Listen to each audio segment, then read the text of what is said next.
Hi everybody, it's C-Jane here with Chu and our favorite neighbor. I don't know if I should call you our favorite.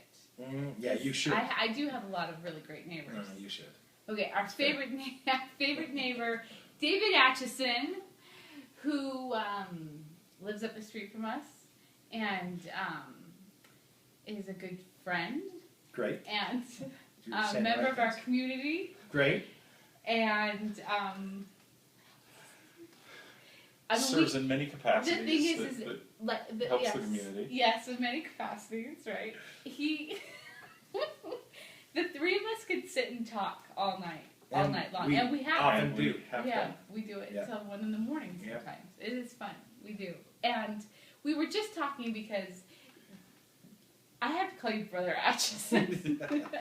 Brother Atchison and I served in the same mission in Quebec, LDS mission, and we can speak le Québécois. Oui, oui. And laugh about the same things. Exactement. And talk about coats. I had a parka coat that went down to the floor too. It was cold. One time I woke up, opened up the door to our apartment, and there was snow, just like a wall of snow, and we had to use our spatula to tunnel our way out of our apartment. It is cold up there. That is a situation. One time I made a vow to God that I would never complain about the heat ever again in my life, no matter where I was in the world and no matter how hot it got.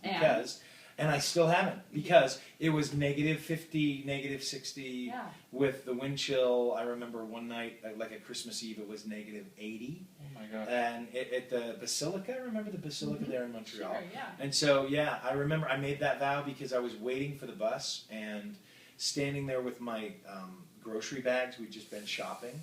And I could see the bus, down about 4 blocks. And I thought, I just have to hold on and stay alive until that bus gets here.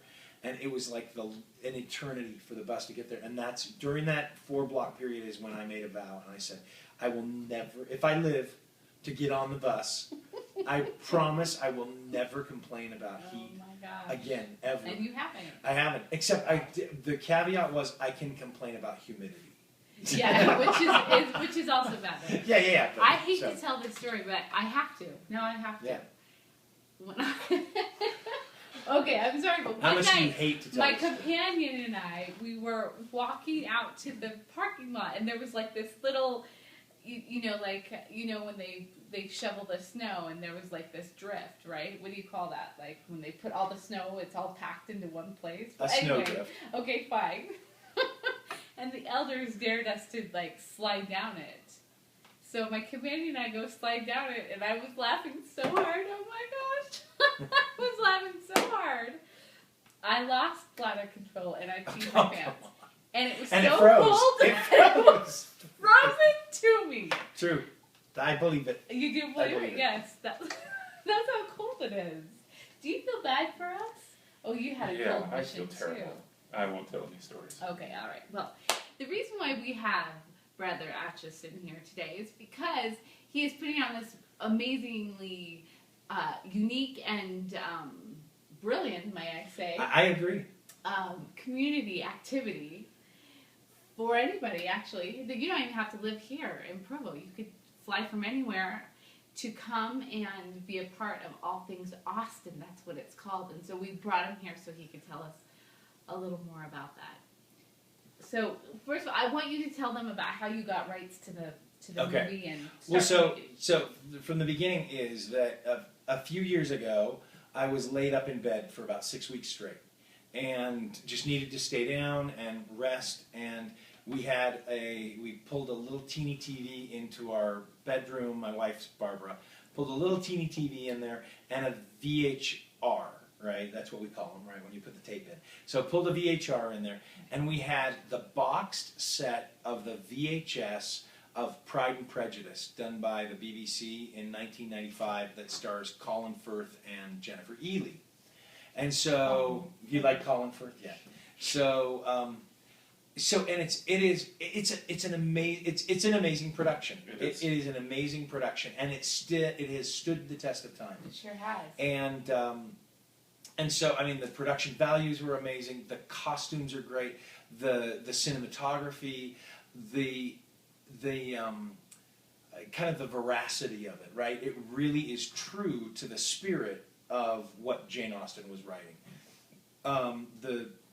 The characterizations, the actors, just everything's great. Anyway, and it's got some quite a bit of subtlety to it. So all that to say, it was really easy to fall asleep to, right? So it was a very restful thing. And so I'd be in bed and kind of bored, but knowing that I needed to rest. And so Barbara would come in and pop in, episode 1, and then I'd start watching it, and sometimes I watched it all the way through, and sometimes I didn't, but over the course of those weeks, I probably, went through the entire 6-episode series, I don't know, 100 times. Wow. And it became just a part of me. The music is really wonderful, and so, and I could quote all the lines and all that kind of stuff. So fast forward to probably just a year or two ago, a couple of years ago, when my kids were getting ready to go to a Harry Potter movie-a-thon at a local theater. They were releasing Harry Potter 6, and in preparation for that, one of the local theaters got 1, 2, 3, and 4, cool. and said, hey, on a Saturday we're going to show those back to back and get you excited about watching on, the theatrical release of number 5 or number 6 or whatever. And so, happy to have my kids go.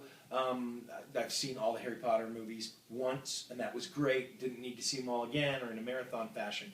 But I got to thinking, as an adult, I wish I had some kind of cool marathon thing I could go to. Yeah. And so I was thinking... Without having to run. Yes, exactly. Yeah, thank you.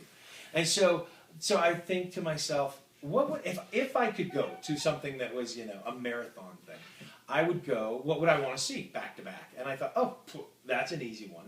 I'd love to see, because I've seen it on this little 12-inch screen TV for so long, right?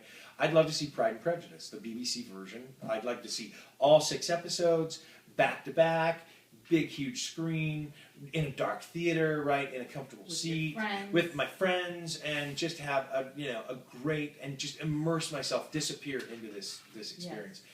So I'm a tenacious kind of guy. It's curious, and I kind of like to just solve problems. And I thought, I'm just going to see what it would take to get the licensing rights to do this. Right. And so I call up A&E, which was the distributor that was written on the box for the VHS tapes, and I'm an attorney, and I think I'm tenacious, and I know how to get stuff done. And so I got to tell you, I was daunted.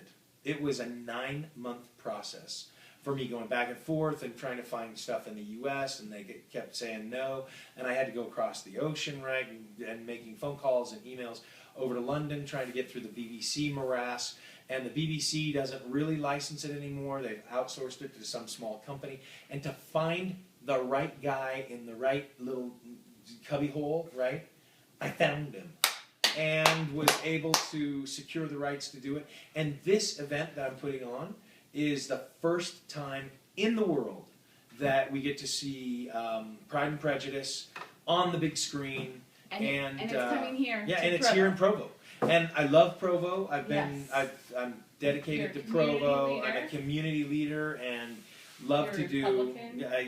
So thanks for bringing that up. And so I just am so thrilled, right? And the Covey Center, which is where it's going to be, is a great facility. It's got these kind of traditional red plush. You didn't turn off your phone. I didn't turn off my phone. I hope you do that when you show the movie. Sorry. No, all phones off during the movie. But so, at the Covey Center, right, these plush red seats and beautiful stage, great screen, high-tech projector, right, the whole thing. And so I'm just thrilled that I'm able to pull it together. And so it's going to be a day thing where people come and they watch the movie, and then you're going to have a lecture by a BYU professor. Professor, and she's going to talk about her background with Jane Austen, and then you're going to watch the rest of the show. There's going to be a lunch break. You can go and enjoy any of Provo's critically acclaimed restaurants. Totally. So I can lead you in the right direction there. Yeah. And then we'll all just celebrate together. All things Austen. I think it's wonderful. Yeah. Now, there will be more information on my blog about it. Yeah. Okay. Right? Great. In the weeks coming. And a website. What's the website? It is janeaustenguild.com. Okay. Austin is spelled Austen, so janeaustenguild.com. Okay. It's March 2nd, so Mhm. it's coming up in just a couple of months. I think Yeah. that's a great time space, right, for people to make some plans. Yeah. I think it could be a Spring. really cool Valentine's Day gift, right? Yes. Or what we're, there you go. I Are just you felt gonna like get me this to your tickets or am I gonna armpit. get you tickets? You know what? When Christopher and I were dating, that's the thing. When Christopher and I were dating, like one of the first things we ever did, we went for a walk, and Christopher and I said, "Today is a perfect day to watch the BBC Pride and Prejudice. To just sit there." It was Sunday, and Christopher said, "I know, I would love to do that too. I love that show." And I was like, "You watch Pride and Prejudice?" Like it was like total turn on me. I'd say. It is. Yeah. Well, the fun thing is, right, it hasn't been done anywhere else in the world. The folks at the BBC are a little bit flabbergasted, right? They're like, wow, that's a great thought. We hadn't thought of that. You're kind of going out on a limb here, right? Yeah. We're British and we don't want to be too edgy, and so... I do have a lot of British friends out there. Right? So, well, and it's just been... And the nice thing about the BBC is they've been so open to this. And they're just like... I mean, they've come to me and they've said... Maybe we could explore doing this in other venues and other cities and other continents and all those kinds of things. So Awesome. it's really an exciting thought. Okay, well, we'll look forward to it. Okay. Now, before you go, in 2013, all of our blog visitors have to treat us as we pan out to a song from Les Miserables. Wow. So as we're panning out, what are you going to sing for us? To name a song I should sing. I've seen it once or Can twice. you hear the people I don't know all those. Can you hear the people sing as they all Oh my gosh, fail! get in Fail! Truck. truck, and they Drive really away and sing a French song. And you hear the people sing the song of angry men. This is the music of the people. This is where we Will take not everything be slaves again. stack it all up, and get everything. Now that our in children are awake. Thank you, Brother There we go. Atchison, You're for so coming welcome. here tonight. Thanks for having me. And I appreciate it's it. been fun. Okay, And great. we'll look forward to March 2nd. Okay, see you there.